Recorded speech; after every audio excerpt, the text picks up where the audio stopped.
বেসরকারি খাতের ঋণ প্রবৃদ্ধি ইতিমধ্যেই 4.7% মতো ঐতিহাসিক নিম্ন স্তরে নেমে এসেছে।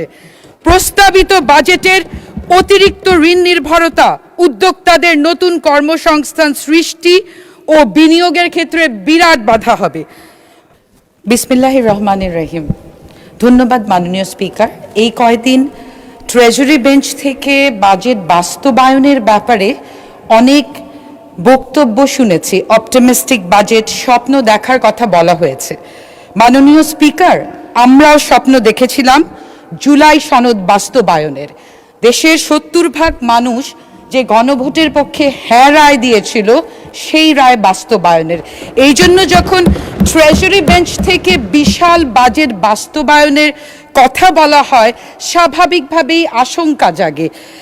জুলাই সনদের ব্যাপারে আমাদের সংবিধান দেখানো হয়েছিল। এই বিশাল বাজেট বাস্তবায়িত না হলে কোন বিধান দেখানো হবে সেটা আমরা জানি না। মাননীয় স্পিকার, এই বাজেটের সবচেয়ে ঝুঁকিপূর্ণ দিক হলো এর বিশাল আকারের বাজেট ঘাটতি। ইতিমধ্যে তারল্য সংকট এবং উচ্চ খেলাপি ঋণে জর্জরিত দেশের ব্যাংকিং খাত থেকে সরকার যদি ঘাটতি মেটাতে ব্যাংক ঋণ নেওয়ার বিশাল লক্ষ্যমাত্রা নির্ধারণ করে, তবে বেসরকারি খাতের জন্য ঋণ প্রবাহ সংকুচিত হতে বাধ্য। বেসরকারি খাতের ঋণ প্রবৃদ্ধি ইতিমধ্যেই 4.7% মতো ঐতিহাসিক নিম্ন স্তরে নেমে এসেছে। প্রস্তাবিত বাজেটের অতিরিক্ত ঋণ নির্ভরতা উদ্যোক্তাদের নতুন কর্মসংস্থান সৃষ্টি ও বিনিয়োগের ক্ষেত্রে বিরাট বাধা হবে।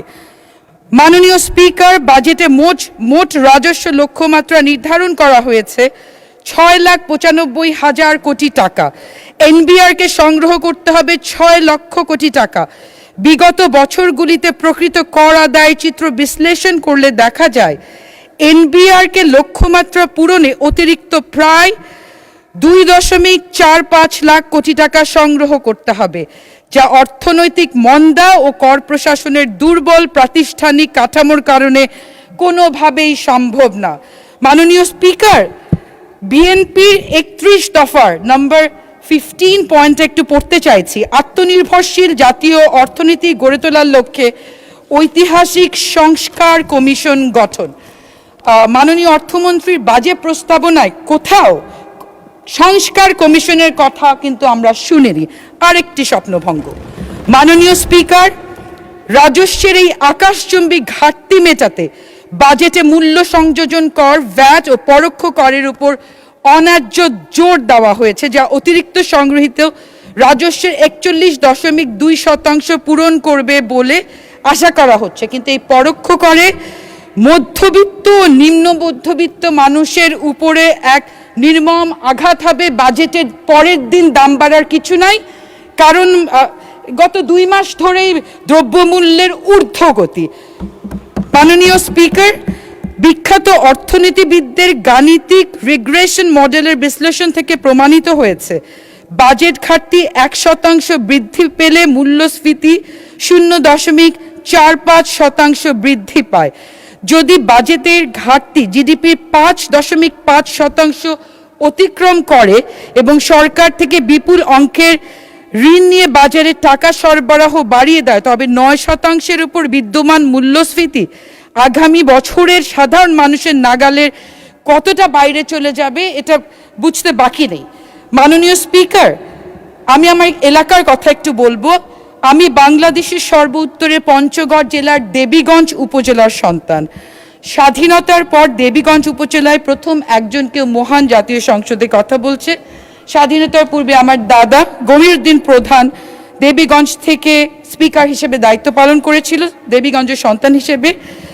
ইনফ্যাক্ট পঞ্চগড়কে আমরা ল্যান্ড অফ স্পিকার্স বলি। মাননীয় স্পিকার, এই মহান সংসদে আমাদের পঞ্চগড় জেলার অনেক মাননীয় সংসদ স্পিকার হিসেবে দায়িত্ব পালন করেছে। মাননীয় স্পিকার, দেবীগঞ্জ সহ বোদা, পঞ্চগড় সদর, আটোয়ারী, তেঁতুলিয়া উপজেলার সমন্বয়ে গঠিত পঞ্চগড় জেলাটি রংপুর বিভাগে অবস্থিত। রংপুর বিভাগে কোনো বন্দর নগরী নেই, পর্যটন নগরী নেই, গোপালগঞ্জ নেই, বগুড়াও নেই। রংপুর বিভাগ বরাবরের মতোই অবহেলিত। মাননীয় স্পিকার, তিস্তা মহাপরিকল্পনার কথা বলা হচ্ছে, কিন্তু এই বাজেটে সুনির্দিষ্ট কোনো বরাদ্দ রাখা হয়নি। বছরের পর বছর পরিত্যক্ত বিমানবন্দর লালমনিরহাট এবং ঠাকুরগাঁয় এটা চালু করার দৃশ্যমান উদ্যোগ নেই। ভারত থেকে চিনি আমদানি করার সহজহীন উদ্দেশ্যে 2020 সালে তৎকালীন সরকার সমস্ত চিনিকল বন্ধ করে দিয়েছিল। মাননীয় speaker, I want 2 minutes time. It's my main. মাননীয় সদস্য, আপনাকে আরো 2 মিনিট সময় দেওয়া হলো, 2 মিনিটে শেষ করুন। Yes. একটু পরেই আজান Yes, হবে। understand. Very much obliged.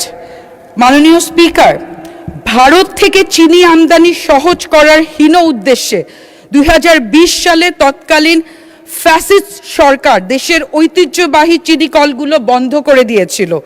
Rangpur জেলার শ্যামপুর চিনিকল, গাইবান্ধার চিনিকল, দিনাজপুর জেলার সেতাবগঞ্জ চিনিকল এবং আমার নিজ জেলা পঞ্চগড় চিনিকলটি চালু করার কোনো রিফ্লেকশন এই বাজেটে আমি দেখিনি। মাননীয় স্পিকার, রংপুর বিভাগে দৃশ্যমান কোনো মেগা প্রকল্প নেই।